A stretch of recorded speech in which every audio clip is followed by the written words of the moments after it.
De la philo, de la tech, c'est Philotech.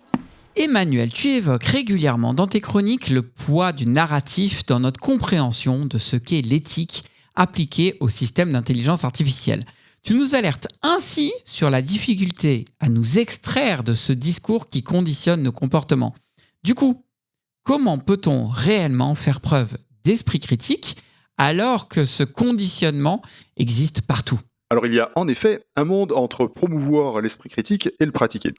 Paradoxalement, cette mise en avant de l'esprit critique, elle fait elle-même partie du narratif qu'il faut questionner. La majorité des gens te diront qu'il faut faire preuve d'esprit critique avec plus ou moins de bonne foi et avec une conviction variable, mais le discours tend malgré tout à le valoriser.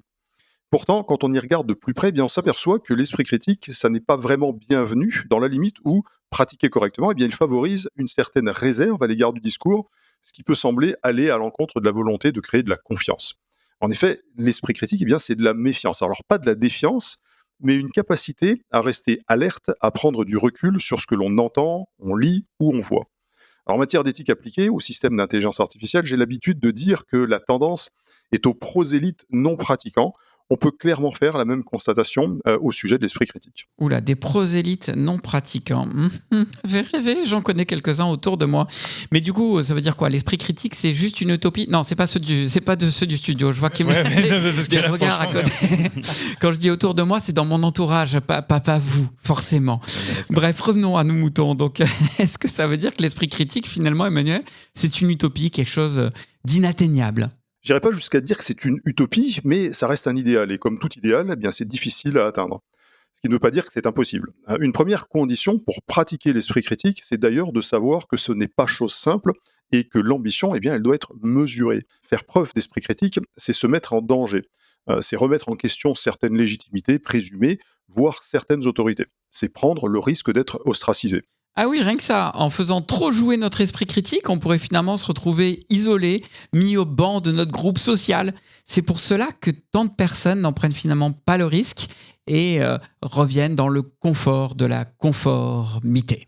Alors c'est à chacun et à chacune de trouver sa réponse, en s'aidant par exemple d'Aristote et de son éthique de la vertu, en se posant la question « quelle personne est-ce que je veux être ?» Le fait est que si on abdique son esprit critique, on accepte une forme de servitude, on se soumet au conformisme. Or, en matière d'éthique, Kant nous rappelle qu'un acte posé par conformité au devoir a moins de valeur morale qu'un acte posé par devoir. Et ce qui nécessite d'ailleurs une autonomie de pensée, une volition, comme l'écrit Kant, c'est-à-dire l'autonomie de la volonté qui repose sur la raison. Or, cette autonomie, elle ne peut pas être atteinte par l'asservissement aux injonctions qui nous sont opposées, sauf à ce que cette servitude elle-même soit désirée. Donc, être un esprit libre, comme l'écrivait Nietzsche, c'est se mettre en danger. Sortir de sa zone de confort, comme le disent les coachs, c'est finalement plus confortable. Mais alors, derrière le danger, est-ce qu'il n'y a quand même pas la promesse d'une plus grande liberté ? Exactement. En fait, Rousseau écrivait que, je le cite, « renoncer à sa liberté, c'est renoncer à sa qualité d'homme, aux droits de l'humanité, même à ses devoirs ».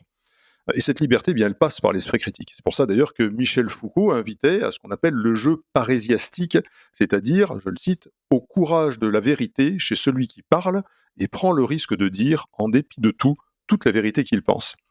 Mais c'est un exercice compliqué. La société tout entière fonctionne sur le conformisme, sur des règles, des pratiques qui facilitent le vivre ensemble. Le langage, d'ailleurs, en est un des vecteurs de ce conformisme, et notamment de ce qu'on appelle le structuralisme, sur lequel ont travaillé des gens comme Ferdinand de Saussure, Jacques Lacan, Louis Althusser ou encore Roland Barthes, ou même Claude Lévi-Strauss, et qui renvoie à la manière dont sont structurées nos perceptions et nos idées, à partir des liens que l'on fait entre les objets ou les sujets et leur environnement, ou encore d'ailleurs entre eux. Sans esprit critique, eh bien, on ne peut pas prendre de recul sur ce structuralisme qui biaise nos pensées et conditionne nos comportements.